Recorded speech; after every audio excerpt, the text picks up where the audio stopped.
Hello and welcome to বিদ্যার্থী। আমি শুভেন্দু সরকার তোমাদের সাথে আরো একবার আবগারি পুলিশের ইন্টারভিউ নিয়ে আজকে হাজির হয়েছি। আজকে ক্লাস নাম্বার 1 তোমরা একটু দেখতে থাকো।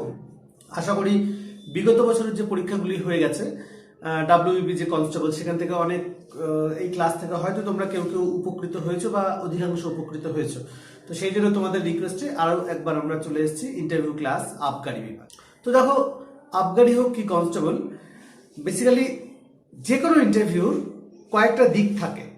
কয়েকটা দিক বলতে কি, ফার্স্ট ইন্টারভিউ একটা কমন কিছু কোশ্চেন থাকে যেটা সব ইন্টারভিউ ক্ষেত্রে প্রযোজ্য।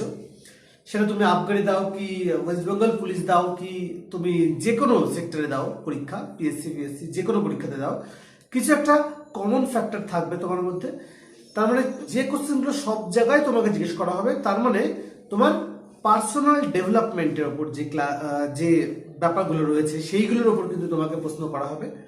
সেকেন্ডলি, তুমি যে ডিপার্টমেন্টে জয়েন করতে চলেছো, মানে যেমন এটা হচ্ছে আবগারি দপ্তর, ওয়েস্ট বেঙ্গল পুলিশের কনস্টেবল রয়েছে, তো বিভিন্ন যে দপ্তরে তুমি জয়েন করতে চলেছো সেই দপ্তর সম্পর্কে কিন্তু তোমাকে কিছু জিজ্ঞাসাবাদ করবেন।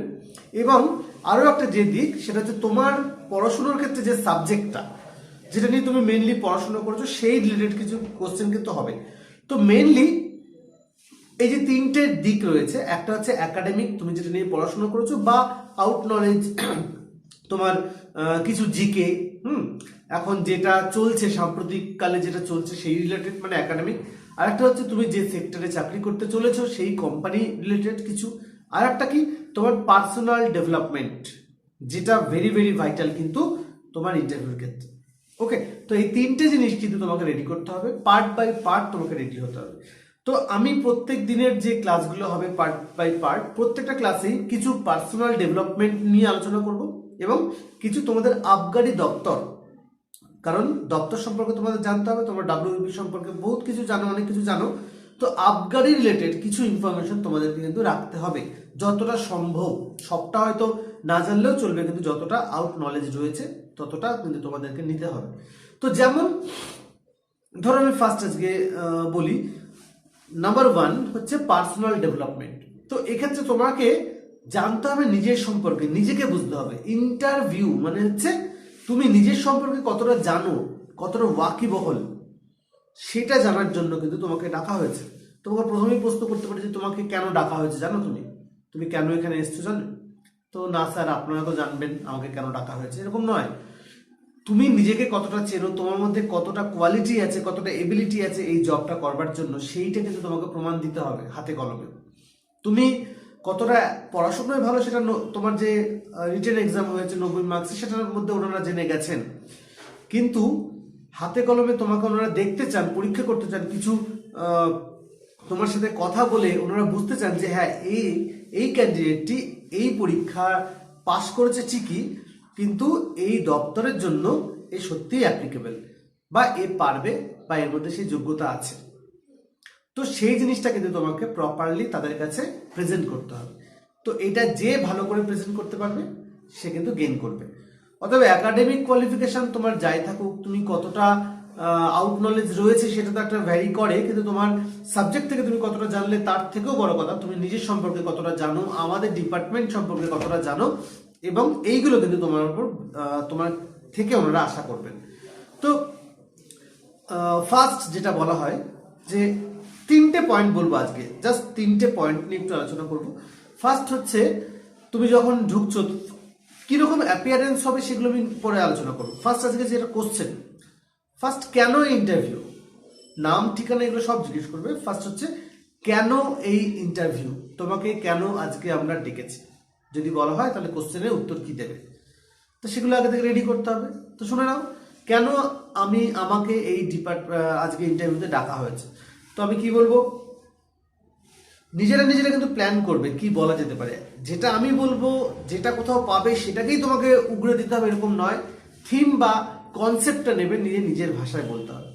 তো আমি কেন আমাকে এখানে ডাকা হয়েছে, আমি রিটেন এক্সাম কোয়ালিফাই করে আজকে আপনাদের সামনে ইন্টারভিউতে ডাক পেয়েছি, এবং বাকি যে 10 নাম্বার রয়েছে সেই নাম্বারের মধ্যে আমাকে যাচাই করা হবে যে আমি এই পোস্টের জন্য কতটা যোগ্য, বা আমার ব্যক্তিত্ব যাচাই করবার জন্য আজকে আমাকে এখানে ডাকা হয়েছে।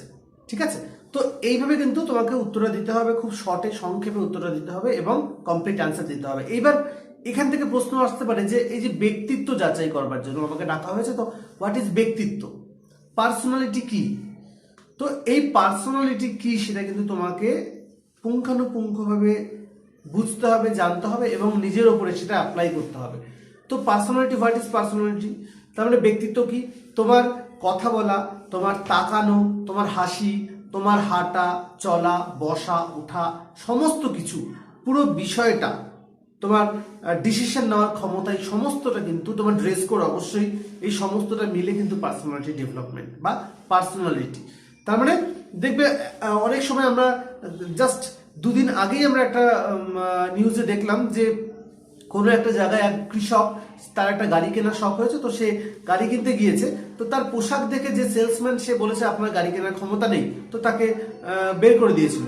তো সে চ্যালেঞ্জ জানিয়ে তার কিছু ঘন্টার মধ্যেই আবার ভালো ড্রেস ফ্রেস পরে এসে টাকা দিয়ে গাড়ি কিনে নিয়ে গেছে, তাকে কিন্তু ওয়েলকাম জানানো হয়েছে। অতএব তার লুকস, আমার যদি এখন কাঁচা পাকা খোঁচা খোঁচা দাড়ি থাকে, আমি সেই নিয়ে, বা আমি ড্রেসটা ঠিকঠাক ড্রেস নেই সেই নিয়ে যদি আমি কোনো একটা বিয়ে বাড়িতে যাই, তো সেখানে যেমন আমাকে লোকে তির্যক চোখে দেখবে, আমি যদি এখন শুটেড বুটেড হয়ে ব্লেজার ফ্লেজার পরে যাই, দেখবে লোকেরা কত সম্মান দেবে, যে বাহ লোকটাকে বেশ ভালো লাগছে দেখতে, বা এর একটা পার্সোনালিটি আছে। তো এই জিনিসটা হচ্ছে পার্সোনালিটি। এরকম আরো টুকিটাকি জিনিস যেটা তোমার পার্সোনালিটিকে ডেভেলপ করবে, সেইগুলো কিন্তু তোমার নিজের উপর অ্যাপ্লাই করতে হবে এখন থেকে। অনেকে আছে, যেমন আমার মনে আছে গত বছর আমার কিছু স্টুডেন্ট যাদেরকে ডাকা হয়েছিল ইন্টারভিউর জন্য, তো তারা যখন ইন্টারভিউ দিতে আসছে, তারা কি করছে না, ব্যাগে করে জুতো, শার্ট, প্যান্ট এইসব নিয়ে আসছে। আমি বললাম কি ব্যাপার, তোমরা এগুলো ব্যাগে করে নিয়ে আসছো? বলছে না স্যার, আমরা গ্রাম থেকে এসেছি, আমাদের গ্রামের লোকেরা যদি আমরা এইভাবে বাড়ি থেকে বেরোই তাহলে ওরা হাসাহাসি করবে। তার মানে কি, যে এটা দেখে তারা অভ্যস্ত নয়। তার মানে তুমি ওই ক্যাজুয়াল লুকে এসে এখানে এসে নিজেকে রেডি করছো, এটা অনেকের মনের কথা হতে পারে, কিন্তু না, যে হাসবে সেটা তার ফল্ট। তোমাকে ব্যক্তিত্ব তৈরি করতে গেলে এখন থেকে প্র্যাকটিস করতে হবে। তুমি যাও, শুটেড বুটেড হয়ে যাও, ভালোভাবে থাকো, কেউ যদি জিজ্ঞেস করে তুমি তোমার কথা বলবে, সে যদি এবার তির্যক মন্তব্য করে, করুক না, তার তো এটা তো ভালো জিনিস, ভালো জিনিস দেখলে লোকেরা তির্যক মন্তব্য করতেই পারে, তাতে তোমার কোনো কিছু যায় আসবে না, ঠিক আছে? তো ব্যক্তিত্ব তোমাকে এখন থেকেই তৈরি করতে হবে। তো এইভাবে ব্যক্তিত্ব তুমি তৈরি করে দেখবে তোমার প্রতি ওনারা একটা খুশি হবেন বা সন্তুষ্ট হয়ে কিন্তু তোমাকে প্রশ্নটা করবেন। কিন্তু যদি ব্যক্তিত্বর ক্ষেত্রে ড্রেস বা তোমার অ্যাপিয়ারেন্সে যদি গন্ডগোল থাকে, তাহলে সেটা নিয়ে কিন্তু ওনারা তোমাকে প্রশ্ন ছুটতে পারেন। ওকে, তো এইরকম আমরা ছোট ছোট ছোট ছোট পয়েন্ট আমরা আলোচনা করব বিস্তারিত এর পরবর্তীকালে। তো এরপরে তোমাকে প্রশ্ন করতে পারেন যে আচ্ছা, তুমি যে ডিপার্টমেন্টের জন্য চাকরি করতে এসছো, মানে আবগারি দপ্তর, সেই আবগারি দপ্তর সম্পর্কে কি তোমার কোনো ধারণা আছে? তোমাকে প্রশ্ন কিন্তু করতেই পারে। তো অবশ্যই তুমি যদি বলো না স্যার আমি তো কিছু জানি না, আমি চাকরিটা পেলে তবে জানবো, এটা কিন্তু ভুল। তোমাকে যতটা সম্ভব তোমাকে মুখ খুলতে হবে সেই ডিপার্টমেন্ট সম্পর্কে। তো তোমরা সবাই জেনে থাকবে যে আবগারি দপ্তর, ওয়েস্ট বেঙ্গল এক্সাইজ বা পশ্চিমবঙ্গ আবগারি যে দপ্তর, সেটা কার অধীনে রয়েছে? তোমরা সবাই জানো যে অর্থ মন্ত্রক বা অর্থ দপ্তরের অধীনে কিন্তু রয়েছে। তার মানে আর্থিক বিষয়ের সাথে কিন্তু আবগারি দপ্তর জড়িত রয়েছে, ঠিক আছে, রিলেশন রয়েছে।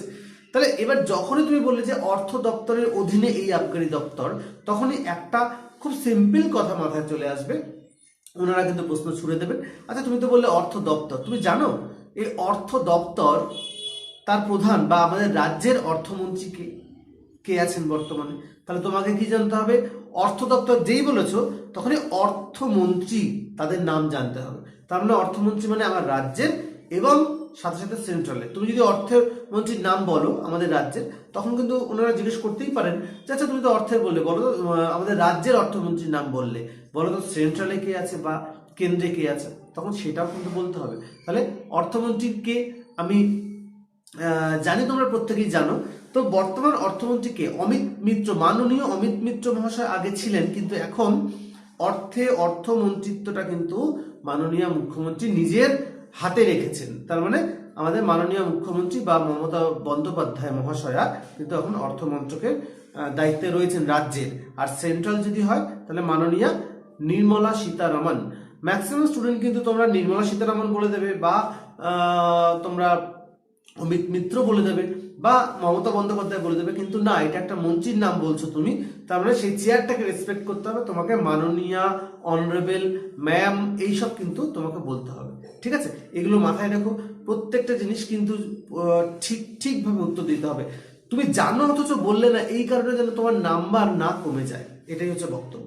তাই কনসাসনেসটা আগে থেকে থাকতে হবে। ঠিক আছে, তো এইভাবে কিন্তু আমাদেরকে রেডি হতে হবে। শুধু অর্থমন্ত্রী বলে নয়, আমাদের পশ্চিমবঙ্গের প্রত্যেকটা রাজ্যের প্রত্যেকটা মন্ত্রীর নাম, হ্যাঁ, উইথ রেসপেক্ট তোমাকে কিন্তু জানতে হবে।